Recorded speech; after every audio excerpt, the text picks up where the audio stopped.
வணக்கம். வணக்கம். முதல்வர் ஸ்டாலின் பேசும்பொழுது கிட்டத்தட்ட காங்கிரஸோட ஏதோ பிரச்சனை இருக்கு அப்படிங்கிறது வெளிப்படையா தெரிய ஆரம்பிச்சிருச்சு.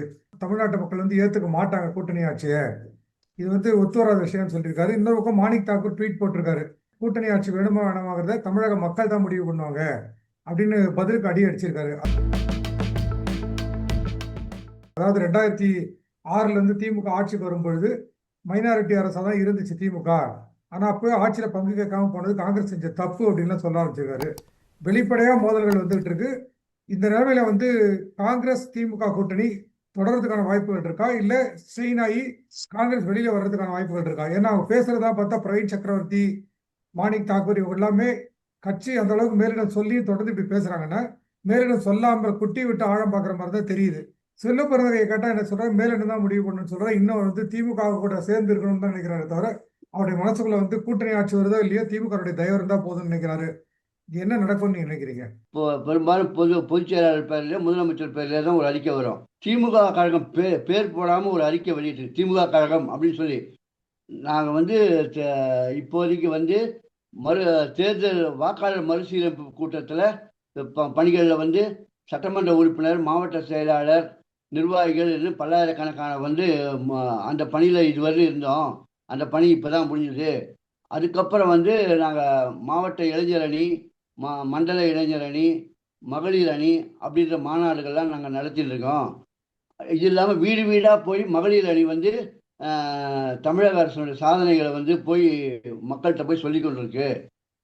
இப்போ இது போறாதுன்னு 17ஆம் தேதி பட்ஜெட் கூட்டம் இருக்கு.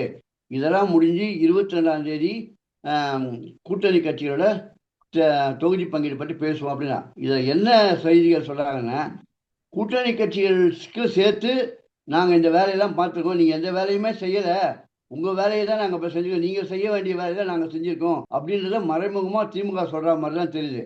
ஆனால் ஏற்கனவே செல்வ பெருந்தகை தலைமையில் இந்த தேர்தல் தொகுதி பங்கீடு குழு போனப்போ கூட, இல்லைங்க இப்போல்லாம் உடனே முடியாது, நாங்கள் வாக்காளர் சீரமைப்பு பணிகளில் நாங்கள் பிஸியாக இருக்கோம் அப்படின்னு சொல்லி நேரு முதலமைச்சர் இருக்கும்போது அவர் பக்கத்தில் சொன்னார், உங்களுடைய தொகுதியில நாங்கள் தான் வேலை பார்க்குறோம் அப்படின்னு சொல்லி அப்போ சொன்னார். கிட்டத்தட்ட உண்மைதான். திமுக எல்லா இப்போ இன்னைக்கு இப்போ மண்டல மாநாட்டில் கூட பேசும்போது 234 தொகுதியிலும் ஸ்டாலின் நிற்கிறார் நினைச்சிட்டு எல்லாருக்கும் சேர்ந்து நீங்க வேலை செய்யணும் அப்படின்னு தான் திமுக உறுப்பினர்கள் சொல்லியிருக்காரு. சில கட்சிகளுக்கு தேர்தல் நிதி கூட திமுக தந்து உதவி இருக்கு. அதெல்லாம் சில விஷயங்களை வெளில சொல்றாங்க, சில விஷயங்களை அவங்க வெளில சொல்லல. அதுக்கு காங்கிரஸ்காரங்க என்ன சொன்னாங்க, மற்ற மாநிலங்கள்லாம் மக்கள் ஏற்றுக்காங்களே, அந்த மனநிலை ஏன் தமிழக மக்களுக்கு வராது, நீங்க சும்மானா சொல்றீங்க அப்படின்னு சொல்லியிருக்காங்க. இப்போதைக்கு காங்கிரஸுடைய அனுமதி இல்லாம அந்த கூட்டணி பற்றின கருத்துக்கள்லாம் இந்த காங்கிரஸ் தலைவர்கள் சொல்றாங்களான்னு தெரியல. ஆனா இவரே சொல்றாரு, அந்த கிரீஷ் சோடங்கரே சொல்றாரு, நாங்க தேர்தல் தொகுதி பங்கீடு பற்றி பேசி குழு அமைச்சு 70 நாள் ஆகுது, எங்களை என்ன கூப்பிடவே இல்லையே அப்படின்னு சொல்றாரு. தமிழக வெற்றிக்கு நிர்வாகி அருண்ராஜ் சொல்லியிருக்காரு, கூட்டணி வேணான்னு நீங்க சொல்ல வேண்டியதானே, 2 பேரும் நீங்க கூட்டணி வேணான்னு சொல்ல வேண்டியதானே அப்படின்னு சொல்லி. அவங்க வேணான்னு சொன்னா அது நமக்கு சாதகமா இருக்கும், இல்ல காங்கிரஸ் நம்ம கூட வரும் அப்படின்றதுக்கோசரம் ஒரு அரசியல் ரீதியா அந்த சொல்றாரு. கூட்டணி ஆட்சி வேணுமா வேணாமன்றத மக்கள் முடிவு பண்ணுவாங்க அப்படிங்கிறத மாணிக் தாக்கூர் சொல்றது எப்படி எடுத்துக்கலாம் அப்படின்னா, நான் புரிஞ்சுக்கிறேன்னா, ஒருவேளை திமுக காங்கிரஸ் கூட்டணி தொடர்ந்தால் திமுக எப்படியுமே தனிப்பெரும்பான்மையோட ஜெயிக்கிறதுக்கான அளவுக்கு தேர்தலில் போட்டியிட போது அதுல ஒன்றும் டவுட்டே கிடையாது. ஆனால் கூட்டணியா இருக்க காங்கிரஸ் நாங்கள் டிஎம்கே வேட்பாளருடைய வெற்றிக்கு பாடுபட மாட்டோம், அவங்க தனி மெஜாரிட்டி அமைக்கிற அளவுக்கு அவங்க வெற்றி பெற விட மாட்டோம், எங்க இஷ்டம் இல்லாம எங்களுக்கு ஆட்சியில பங்குலாம் சொல்லாம நீங்க கூட்டணி வச்சீங்கன்னா நீங்க பெரும்பான்மையா வர முடியாது. காங்கிரஸ் இல்லைன்னா இன்னும் சொல்ல போனா நீங்க தனி பெரும்பான்மையோட வரக்கூடாதுன்னு நாங்க இப்ப வேண்டிக்க ஆரம்பிச்சோம் அப்படிங்கிற ஒரு அர்த்தம் தான் மாணிக் தாக்கூர் சொல்றது இருக்கு. ஒண்ணு. ரெண்டாவது, திடீர்னு காங்கிரஸ் ஒருவேளை தாவேகா பக்கம் போனால் அதுக்கான வெற்றி வாய்ப்புகளோ இல்ல திமுக வெற்றியை பாதிக்கக்கூடிய விஷயங்களும் நடக்கும்ன்ற பயத்துல தான் விசில் சின்னத்தை கண்டு ரொம்ப பயப்பட ஆரம்பிச்சிருக்காங்கன்னு இப்ப தோணுது. சேப்பாக்க ஸ்டேடியத்துல விசில் ஊதக்கூடாதுன்றாங்க. ஒரு கவுன்சிலர் போய் துப்புரவு பணியாளர் இத்தனை வருஷமா விசில் ஊதிட்டு தான் தெருவில் வருவாங்க, நீ விசில் ஊதக்கூடாதுன்றாங்க. இன்னைக்கு வட சென்னையில ஒரு இடத்துல பாத்தீங்கன்னா தாவேகா ஆட்கள் சர்வே எடுக்கிறதுக்கு போனாக்கா டிஎம்கேனுடைய நிர்வாகிகளா அடிச்சிருக்காங்க. அடிக்க ஒரு கர்ப்பிணி பெண்ணே தாவேகால தாக்கப்பட்டதா சொல்றாங்க. இப்படி பல இடங்கள்ல நடக்கும்போது ஆதவ அர்ஜுனா நேற்று கேட்டா எத்தனை இடத்துல விசில் தடை பண்ணிடுவாங்க பாத்துடலாம், இவங்க அடுத்து என்ன பஸ் கண்டக்டர் வச்சக்கூடாது விசில்னு சொல்லுவாங்களா? அடுத்து போலீஸ் விசில் ஊதக்கூடாதுன்னு சொல்லுவாங்களா? எவ்வளவு இடத்துல தடுத்தாலும் பரவாயில்ல, நான் வாயிலே விசில் அடிப்போம்னு சொல்றாரு. திராவிட கழகத்துக்கு வந்து துண்டு போடுறது புது விஷயம் இல்லை. ஆனா இதுவரையிலும் இல்லாத அளவுக்கு தாவேகா மாதிரியே இவங்க கருப்பு சிவப்பு துண்டு ஒரே மாதிரி, அதே மாதிரி விஜய் ஆட்கள் எப்படி போடுவாங்களோ அதே மாதிரியே போட்டுக்கிட்டு வராங்க. விஜய் வந்து அந்த காக்கி பேண்ட் வெள்ள சட்டை போட்டு தான் வராரு. அதை பார்த்து தான் முதல்ல வந்து காப்பி அடிக்கிற யங்ஸ்டர்ஸை கவர்றது அப்படின்னு சொல்ல ஆரம்பிச்சிருக்காங்க. அதே மாதிரி வந்து விஜயகாந்த் கட்சி இருக்கு இல்லையா, தேமுதிக போறதுக்கு வாய்ப்பு இருக்குன்னு ஏதாவது இண்டிகேஷன் கிடைச்சோ என்னவோ, ராஜகண்ணப்பன் வந்து இன்னைக்கு காத்தால நிருபர்கள் கேட்கும்போது தேமுதிக பத்திலாம் என்கிட்ட பேசாதீங்க, பெரிய கட்சி ஏதாவது தான் பேசுங்க அப்படின்னு சொல்லி ஒரு வெடுக்குன்னு சொல்லிட்டு போறாரு. மேலேயும் தேமுதிக பத்தி கொஞ்சம் மோசமா தான் பேசுறாரு. ஸோ இதுவரையிலும் இல்லாத அளவுக்கு மெதுவா வந்து விஜய் பக்கம் வந்து 2-3 பெரிய கட்சிகள் போறதுக்கான வாய்ப்பு இருந்து அதனுடைய பயம் திமுகனுடைய பேச்சிலையும் நடவடிக்கையும் தெரியுதா? ராஜகண்ணப்பன் 2-3 விஷயம் சொல்லியிருக்காரு. காங்கிரஸ்காரங்க வந்து ரொம்ப தொல்லை அதிகமா போச்சு அப்படின்னு சொல்றாரு. அதே மாதிரி ஒரு திருமண நிகழ்ச்சியில போனேன், அங்க செல்வப்பிறந்தகை வந்தாரு. கூட்டணி தர்மம் காரணமா கூட்டணி இருக்கிறதுனால வேற வழி இல்லாம அவர் கூட நான் போட்டோ போஸ்ட் கொடுக்க வேண்டியதா இருந்தது அப்படின்றாரு. இந்த மனநிலையெல்லாம் வந்து மற்ற மூத்த அமைச்சர்கள், மாவட்ட நிர்வாகிகள், மாவட்ட அமைச்சர்கள், மாவட்ட செயலாளர்கள் அவங்களுக்கு இல்லை. அவங்க வந்து காங்கிரஸை நம்ம தான் சுமக்கிறோம், நம்ம ஏன் அவங்கள சுமக்கணும், அவங்க அவங்க தமிழக வெற்றி கழகத்தோட போனா கூட போட்டோம், அவங்கள ஜெயிக்க வச்சுட்டு அதுக்கப்புறம் சட்டசபையில் நம்மளை எதிர்த்து பேசுவாங்க. அப்புறம் வந்து மறுபடியும் உள்ளாட்சி தேர்தல் வரும்போது அதில் எங்களுக்கு இவ்வளோ பங்கு தரணும் அப்படின்னு சொல்லி கேட்பாங்க அப்படின்ற ஒரு மனநிலை வந்துச்சு. தமிழக வெற்றி கழகத்துக்கும் திமுகவுக்கும் இப்போ முதல்ல நான் நிறைய இடத்துல சண்டையே வர ஆரம்பிச்சிச்சு. ஆனால் அது சேகர் பாபு சொல்கிறார், இல்லை அது நாங்கள் எங்கள் கட்சிக்காரெல்லாம் போய் சண்டையெல்லாம் போடல, அவங்க பொதுமக்களுக்கும் தமிழக வெற்றி கழகத்துக்கும் நடந்த சண்டை அப்படின்னு சொல்றாரு. விசில் அவங்கக்கிட்ட வந்து ஒரு பெரிய பாதிப்பு ஏற்பட்டிருக்கோ அப்படின்றது ஒரு அச்சம் வந்து அவங்களுக்கு வந்துச்சு. ஆனால் இப்போ வரைக்கும் வந்து தமிழக வெற்றி கழகத்தோட காங்கிரஸ் போகக்கூடாததுக்கான எல்லா முயற்சிகளிலும் திமுக ஈடுபடும். ஆனால் சமூக வலைதளத்தில் திமுகவுடைய ஐடி விங்கு ஒரு விஷயம் போடுது. போன வாட்டி பாராளுமன்ற தேர்தலில் மாணிக் தாகூர் முதல் 7 சுற்றுல விஜய் பிரபாகரனை விட பின்தங்கி தான் இருந்தாரு, எவ்வளோ ஓட்டு அப்படின்றத போட்டு நீ வந்து ஒரு பெரிய ஆளாக செல்வாக்குள்ள எம்பிலாம் இல்லை, அங்கேயே உனக்கு வந்து பெரிய திணறி தான் நீ ஜெயிச்சிருக்க, 4000 ஓட்டு தான் ஜெயிச்சிருக்க அப்படின்ற மாதிரி அவங்க எக்ஸ்போஸ் பண்ணிட்டு இருக்காங்க.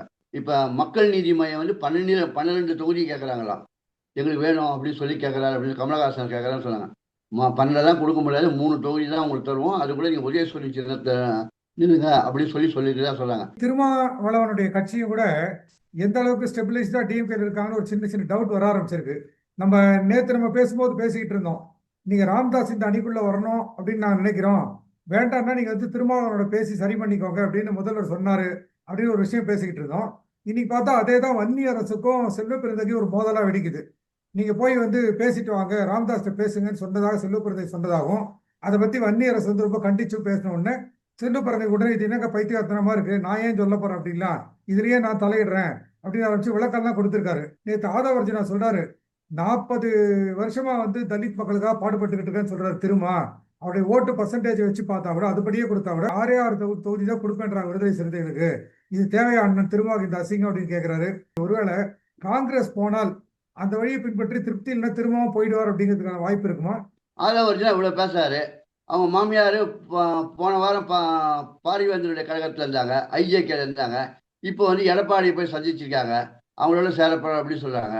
அவங்களே அவங்க குடும்பத்திலே ஆளுங்க ஒவ்வொருத்தரும் ஒரு கட்சியில இருக்காங்க. ராமதாஸ் திருமாவளவன் பிரச்சனை வந்து அது வந்து ஒரு பெரிய பிரச்சனை. ஏற்கனவே இவங்க 2 பேரும் ஒன்னா தான் இருந்திருக்காங்க, ஒரு காலத்துல இருந்திருக்காங்க. இப்ப அரசியல் சூழ்நிலை பிரிஞ்சிருக்காங்க.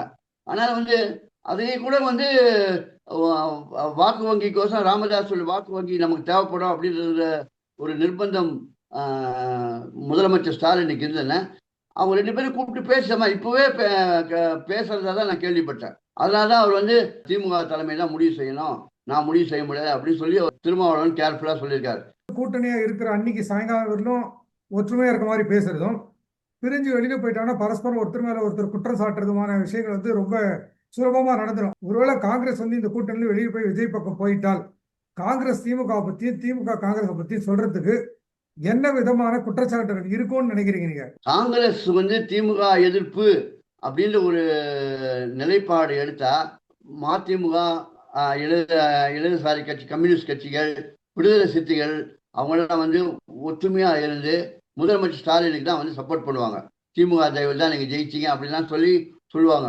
காங்கிரஸ் என்னென்ன பிரச்சனை பண்றாங்க, எவ்வளவு குலைச்சல் சொல்றாங்க, காங்கிரஸ் டெல்லி என்னென்ன பேசுறாங்க அப்படின்லாம் வந்து கூட்டணி கட்சி தலைவர்கிட்ட அவர் வந்து ஷேர் பண்ணிட்டு தான் இருக்காரு இப்பவும். 1989 தனித்து போட்டின்னு மூப்பனார் முடிவு பண்ணாரு. ஆனா அவரு அப்போ ஒரு விஷயம் சொன்னார். இப்பவே இன்னைக்கே நான் இப்ப போட்டி போட்டு இப்பவே ஜெயிப்பேன் அப்படின்னு சொல்றாரு. ஒரு 10 வருஷம் 15 வருஷம் நாங்க தனித்து போட்டி போட்டு கட்சியை வளர்த்தா மறுபடியும் வந்து காங்கிரஸ் வளர்க்கலாம் அப்படின்னாரு. அந்த சுதந்திரத்தை வந்து டெல்லி தலைமை அவர் தரவே இல்லை. ஒரு வாட்டி கொடுத்தாங்க. மூப்பனார் தான் முதல்வர் வேட்பாளர் அப்படிலாம் சொல்லி தான் பிரச்சாரம் பண்ணாங்க. கணிசமான வாக்கு வாங்கி ஓரளவு ஒரு ஒரு 24 பேர் 25 பேர் ஜெயிச்சாங்க. அவங்கள பொறுத்தவரை வந்து பாராளுமன்ற உறுப்பினர் எண்ணிக்கை தான் அவங்களுக்கு கணக்கு. பாராளுமன்றத்தில் நம்மளுக்கு அதிக நம்பர்கள் வேணும்னா கூட்டணி வந்து வலுவா இருக்கணும். இந்த தனித்து போட்டி சட்டசபை அதெல்லாம் வந்து அவங்க எப்பவுமே பொறுப்பு கிடையாது. ஆட்சியில பங்கு கேட்டு அது வந்து திமுக முடியாதுன்னு இப்போ திட்டவட்டமா மறுத்துட்ட நிலையில இதுக்கப்புறமும் காங்கிரஸ் வந்து அவங்க கொடுக்குற தொகுதியை வாங்கிட்டு கூட்டணியா இருந்தாங்கன்னா கீழே உள்ள காங்கிரஸ் கொண்டு வந்து அடிமை அதிமுகன்னு சொன்னோம். உண்மையில நாம தான் அடிமை திமுகவுக்கு. நம்ம கேட்ட கோரிக்கை முற்றிலுமா நிராகரிச்சுட்டாங்க. அதுக்கப்புறம் வேற கதி இல்லாம காங்கிரஸ் வந்து கூட்டணியா நிக்குது திமுகவோட. அதனால நம்ம தான் அடிமை, மக்கள் மத்தியில வந்து அசிங்கப்பட்டு நிக்கிறோம் அப்படின்னு சொல்லி ரொம்ப வந்து வேதனையிலையும் அவமானத்திலையும் காங்கிரஸ் சொல்றது போயிட்டாங்கன்னா அது வந்து கிரவுண்ட் லெவல்ல பாதிக்காதா? காங்கிரஸ் உடைய வெற்றியும் பாதிச்சு டிஎம்கே வெற்றியும் பாதிக்காதா? 22ஆம் தேதி தான் நீங்க சொல்ற எல்லா கேள்விகளுமே பதில் கிடைக்கும். முதல்ல காங்கிரஸ் தான் கூப்பிட போறாங்க. காங்கிரஸ் என்ன செய்யுது அப்படின்றத முடிவு பண்ணிட்ட அப்புறம் தான் வந்து மற்ற விஷயங்கள் எல்லா கேள்விகளுக்குமே நம்மளுக்கு பதில் கிடைக்கும். அது வரை 22ஆம் தேதி நம்ம காத்துக்கிறோம் தான். தொடர்ந்து நம்ம பேசுவோம். நன்றி, வணக்கம்.